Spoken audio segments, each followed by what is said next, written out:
Okay, hi everybody. My name is Emily and I'm an incoming coordinator for international relations, or CIR, on the JET program, or the Japan Exchange and Teaching Program if you're not familiar.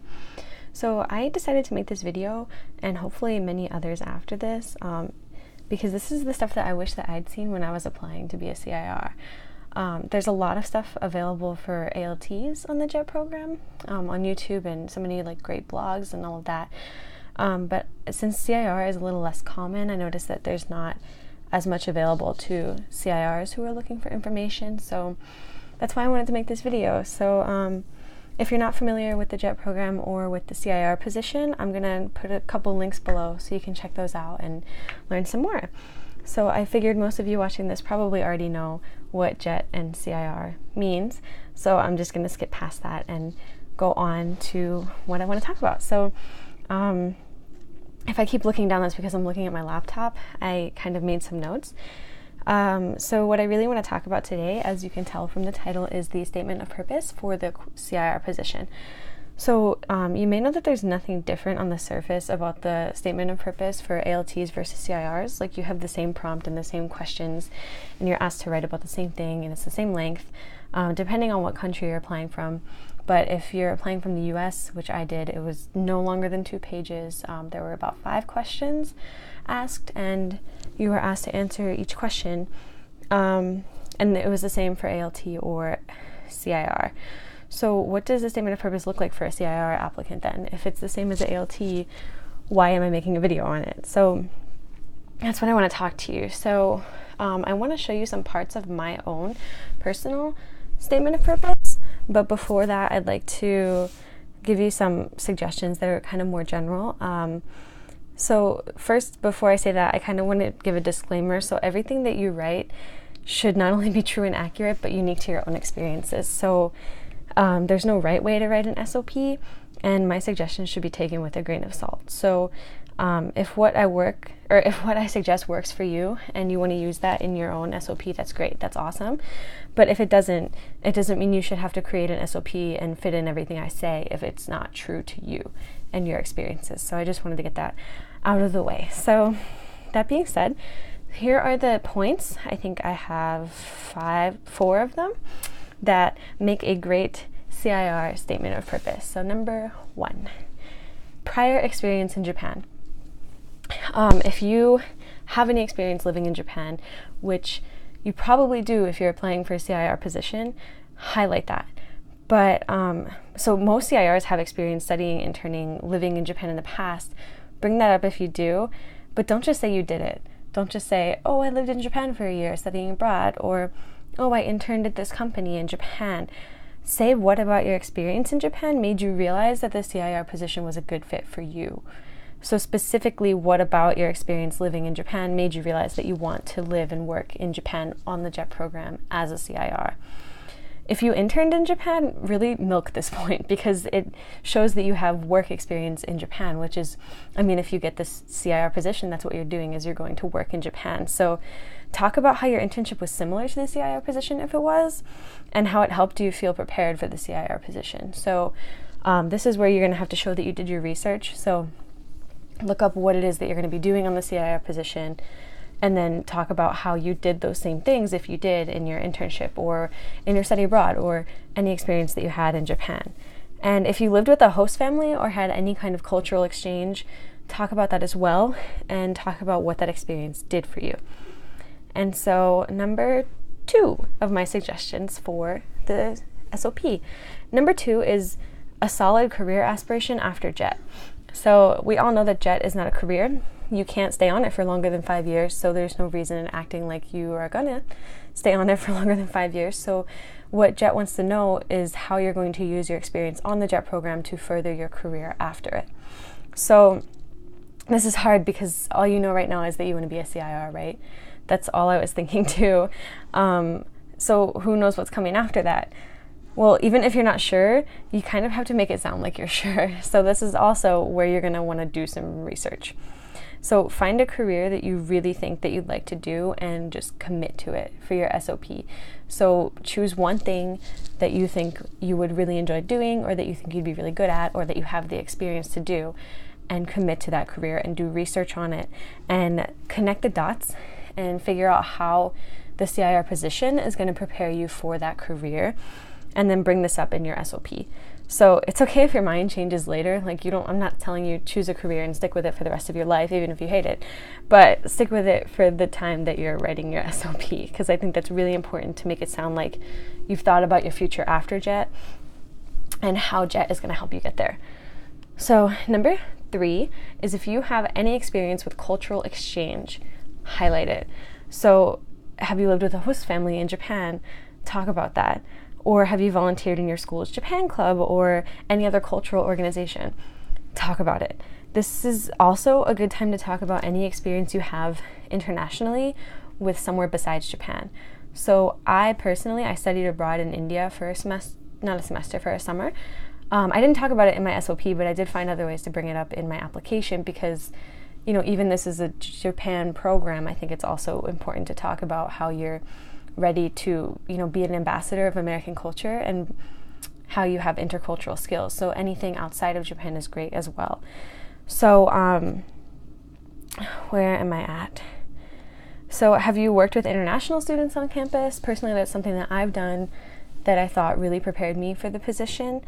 Have you lived in another country besides Japan? Even if you didn't work there or study abroad, if you've ever lived abroad, or even if you have travel experience, pick out something from these experiences and talk about how it's going to help you in the job as a CIR on the JET program.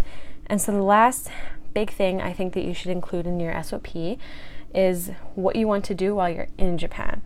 So obviously you're going there to be a CIR and you're going to be on the JET program, and they know that. But what are you going to do to make the most of your time living and working in Japan? Are you excited to practice karate? Are you trying to learn how to play the koto?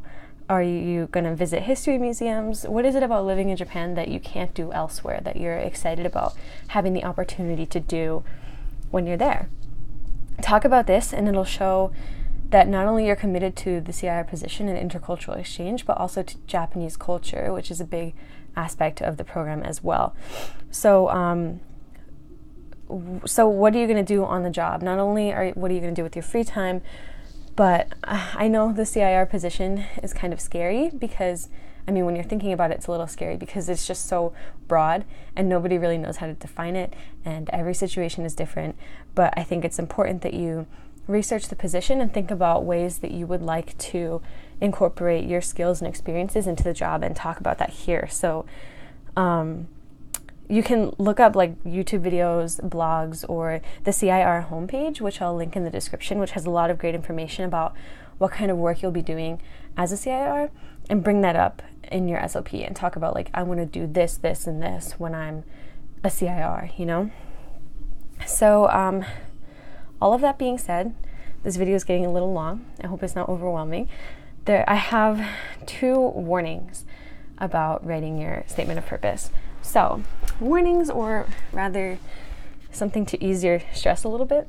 Number 1, don't worry too much about your Japanese language ability. So if you're serious for applying about the CIR position, unfortunately, you just need to have a working grasp of the Japanese language. But if you have thought about that and you're seriously applying for the position, then you should know that. But the issue is, what does that mean, right? What does that look like? So in test terms, it means JLPT N2. But I didn't have N2 when I applied. I actually took the test I applied in November, took the test in December and passed, but I had N3 before that. So all that the application reviewer saw is that I had N3. And your application has a place to bring up your certification in JLPT or anything else that gives you credentials in the language. So you might not want to talk about it in your SOP. I think that the application reviewers know that anyone applying for CIR should know that they have to have a working grasp of the Japanese language. So there's not really a need for you to reiterate that more than maybe a sentence or 2. They'll test your Japanese in the interview if you get it. So you don't have to list the number of kanji you can read or the number of years you've taken Japanese classes in your application. All of that, in your SOP, because a lot of that is already in your application, right? So if it makes you feel any better, like I said, I only had N3. I was really not confident in my Japanese. When I applied, I was like posting all over the internet, like, is my Japanese good enough to be a CIR? And then when it came down to it, it turns out that it was. So don't worry too much about it. The only instance that I believe you should make a point of your Japanese language skills is if you have experience with translation or interpretation. So if you have experience with these, those are huge parts of the CIR position, as you probably already know. So make that clear in your SOP. And my second warning, I don't know why I said warning. It's not really a warning, but things not to worry about. So don't worry about the length of your stay in Japan. If you weren't the person who studied abroad for a year or who interned in Tokyo, a lot of CIRs have, but it's not going to disqualify you if you haven't. So don't worry if you think your experience was too short. It's really quality over quantity. So if someone who says, like, I lived in Japan for a year in their SOP doesn't really sound as impressive as someone who said, I had this and this and this unique experience when I was in Japan. So like I said, it's quality over quantity when it comes to the length of your stay in Japan. And wow, this video is getting really long. Thank you for still watching if you are. I have some general advice now of things that you should keep in mind when writing your SOP. So the number one is start early. If you're watching this video, whenever you're watching this video and you haven't started, start now. Get started. I know you've heard this before, but it really matters. You absolutely need the time to write, rewrite, and rewrite your statement of purpose before it becomes what you want it to be. So this is the most important part of your application. It's the only part where the reviewers can see who you really are and why this job is right for you. So it should get the attention that it deserves. I started in September. I rewrote it more times than I can count. If I had submitted what I wrote on the very first shot, I'm sure that I wouldn't have gotten an interview. So really give it the time and attention that it needs. My second piece of advice is get people to review it. So if you're a student, ask your career counselor, your professors, a writing tutor, anyone and everyone you can think of who will be able to give you useful criticism and feedback. So get people who are both familiar with the JET program and then people who aren't. So you'll get some good advice in both ways. So I think I had a total of 6 people review my statement of purpose at different stages of the writing process. Take people's advice, although take it with a grain of salt, because if you take every piece of advice from every reviewer, the writing might become a little not your own, not personal. So remain true to yourself, but definitely get other people's advice as well, because some of that advice really saved me. And my third piece of advice is if you get stuck on how to answer a question, make a brainstorm map. So I don't know if you've done this before, but my writing tutor, when I was having her review my SOP, asked me the question, why Japan? I didn't know how to answer that question because it just seemed kind of obvious to me from the start. So she made me write on a piece of paper everything I like about Japan, like no matter how small it seemed, if it was like ice cream or something significant like my friends are there, but I wrote down everything. And then what she did is she made me like cross out the ones that weren't as significant. So also the ones that they have outside of Japan. So ice cream was not a good one, but eventually I came to realize that I wrote a lot of things about flowers and like flower festivals and ikebana, and I never even realized that I liked Japan because I liked the flower culture there. But once I realized this from making this brainstorm map, I came up with a story about how I like flowers in Japan, and I ended up including that in my SOP, and I thought it made it sound a whole lot better than I like Japan. It was like I like Japan for this specific reason. And yeah, so if you think that would be helpful for you, it would be worth giving it a shot. And the last thing I want to say is answer every question. Do not forget to answer one of the questions. Don't write a 2-page paper about why you love Japan without mentioning your future career or why you chose the JET program specifically. It's the easiest way to sabotage yourself in the SOP, and I think a lot of this comes from not giving yourself enough time. So I got this piece of advice, I forget where it's from. I want to say it's like one of the Discords or something like that. I'll find it and link it, but I got this advice where when you're reviewing your SOP after you've written it, maybe once or a couple times, assign each question a color. So you have 5 questions, so red, orange, yellow, green, blue, and then read through your SOP and highlight each part of the SOP that answers one of the questions in the color that it is answering. Does that make sense? Like the color that corresponds to the question that it's answering. And so a general rule of thumb is that if you can't highlight a question, or if you can't highlight a sentence, it doesn't belong in your statement of purpose. And that sounds harsh, but you only have 2 pages. There's just no time to write anything that isn't answering the questions and getting your point across to the reviewers. So your SOP also shouldn't be all one color or mostly like 2 or 3 colors. It should be a rainbow. It shouldn't be a paragraph of this color, a paragraph of the next color, a paragraph of the next color. It should be a piece that blends together your answers to all 5 questions. And I know it sounds easier said than done, but it really helps to do that early on and realize like, wow, I'm only answering 2 of the questions, or wow, I have each paragraph and it's really blocky. And, once you go through and edit, you can work your way through and, try to get all of the questions answered in a way that flows well. So that's my last piece of general advice for you. So now is the moment that maybe you've been waiting for if you're still watching this late in the video. I'm going to talk about my statement of purpose. So instead of posting the whole thing, I thought it would maybe be cool to break it down section by section based on the things that I've just said. So this is my first ever YouTube video. I've never edited videos before, and I just wanted to post this without figuring out how to edit.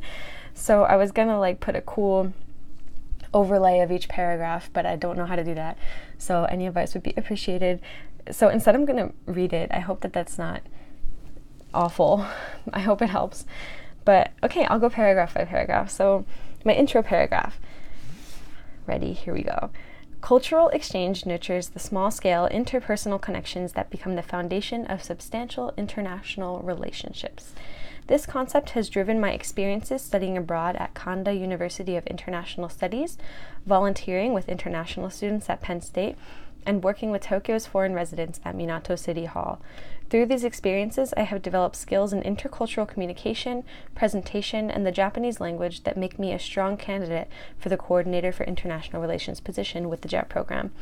I plan to build a career based on strengthening the U.S.-Japan relationship through the cultural education of business leaders as a cross-cultural consultant, and I am certain that this lifelong career begins with the JET program. So this paragraph hits on all the points of an introduction. It introduces the main topics I'm going to talk about for the rest of the essay. It talks about the skills I've gained, which I'm going to elaborate on later, and it talks about why JET and what I'm going to do after JET. So if you're highlighting this paragraph, it should absolutely have every color in it, like I mentioned before. So the next one. Having lived my whole life in rural Pennsylvania, I decided to study in Tokyo in the spring of my sophomore year to experience life in the world's largest city. I was captivated by Japan's flower festivals, delighted by the idea of a whole event celebrating the blossoming of one type of flower. While the Japanese friends I made at Kanda University eagerly answered my questions about the Fuji Shibazakura Festival and Ashikaga Flower Park, I matched their enthusiasm by teaching them about Groundhog Day and my hometown's county fair. Through these friends, I ultimately found my small community within Tokyo. As a CIR, I aspire to embrace this principle of community by introducing America's niche festivals and holidays to my neighborhood. I also hope to expand upon my interest in Japan's flower culture by learning ikebana and visiting regional flower festivals. So this question really gets to the point of why Japan. So I mentioned before, the flower thing, I came up with a story about it, and this paragraph kind of hits on, why Japan. It touches on what I'm going to bring to the position and what I'd like to get out of living in Japan. So learning ikebana. And like I said, each paragraph should be blending all the questions. So it's not really my why Japan paragraph, but it kind of answers a few different things in one. Okay, next. So upon returning to Penn State from my semester abroad, I began a position as an international student orientation leader. Guiding groups of students from Argentina to Yemen through their first days in the U.S. taught me to introduce American culture through small group discussion. Additionally, as events director for the Japanese Friendship Association, I organized cultural festivals and dance workshops and introduced Japanese culture to the campus community. Through these positions, I planned events that attracted hundreds of visitors, performed guided tours, and gave presentations on topics ranging from American campus life to the Tanabata celebration in Japan. I plan to use all of these skills in the CIR position to introduce American culture to the community and Japanese culture to foreign visitors. So this paragraph was admittedly almost entirely the same color, but that's because I wanted to spend a lot of time talking about the experiences that I had that made me a good fit for the position. So a lot of it was answering the question about like what can you bring to CIR position, and I think that's the most important part because they're looking for someone who can bring something unique to the program, and I wanted to highlight those parts of my experiences that I thought would be good for JET. So yeah, next one. Okay, second to last, I swear it's almost over. So the CIR position serves as an opportunity for me to foster community-level cultural exchange in a long-term professional capacity. To prepare myself for the CIR position, I interned at Minato City Hall this past summer with the support of the Tomodachi Initiative Scholarship. The responsibilities of my internship with the City Hall's Global Community Planning subsection mirrored those of a CIR. Speaking only Japanese in the office, I translated the city's website, advertised the Minato Citizens Festival to diplomats at foreign embassies, and represented the U.S. in my community at various events. Inspired by a traditional sweets-making workshop put on by the Minato International Association, I plan to partner with the International Association in my JET community to establish a cultural exchange cooking workshop. Through this internship, I gained valuable translation skills, experience working in a Japanese government office, and inspiration for internationalization initiatives that will aid me in the CIR position. So this is where I talk about my internship, not only what I learned from it, but how it has inspired me for the CIR position. So I talked about this sweets making workshop that I went to, and I found out later that a lot of CIRs partner with international associations in their area. And this workshop that I went to was put on by the International Association. So that's kind of where I got this idea to partner with my local international association and do something similar. So, so here's my last one. With aspirations to strengthen the U.S.-Japan relationship through a career in cross-cultural consulting, I strive to become a more eloquent representative of American culture and a more thoughtful educator of Japanese culture as a coordinator for international relations. I hope that the JET program will be the channel through which I utilize my skills to make a positive impact on both a local and international scale. So that's it. That was my SOP. Thanks for listening if you got this far. So as I mentioned earlier in this video, I wasn't too confident in my future aspirations after JET. I didn't really know what I wanted to do, so I didn't go into too much detail. I chose this thing called cross-cultural consulting, but it's really something that you can't do until you're 10 years into your career. But I thought it sounded cool, so I committed to that. So I kept it brief. I only mentioned it in the intro and conclusion. But I didn't feel the need to focus a whole paragraph on it if I wasn't confident about it. So, if you're sure that you know what you're going to do after JET, talk about it more than I did. But if you're not so sure like I was, maybe it's best to just keep it brief. So in my conclusion, I didn't really feel the need to restate everything I'd already said above. I didn't feel the need to relist my skills or my experiences. So I just pretty much wrapped it up and brought it all together with a sentence about how these experiences as a whole will make me a good fit for JET. So that's my statement of purpose. So I hope it was useful to get an idea of what a CIR statement of purpose looks like. Like I said, this 2-page essay was the result of months of writing, rewriting, consulting, trashing whole paragraphs, more writing, until the deadline finally came and I had to turn it in how it was at that point. So I'm really, really glad that I started early and gave myself enough time to look it over with fresh eyes multiple times and realize how weird some sentences sounded or think of good ideas of what to include. So I really hope that seeing my example inspires you to write a good one of your own. And using the tips and tricks that I've collected from various sources and compiled into one video, I hope you feel more prepared to write your statement of purpose. So yeah, that's it for this video. I hope it was helpful. I hope you're feeling a little more inspired and ready to get started, or at least a little less confused. Like I said, there's a lot of info out there for ALTs, but not so much for CIRs, and that's kind of why I felt inspired to do this. So if you like this video, please do give it a thumbs up. It's my first video, so I don't even really know what that means.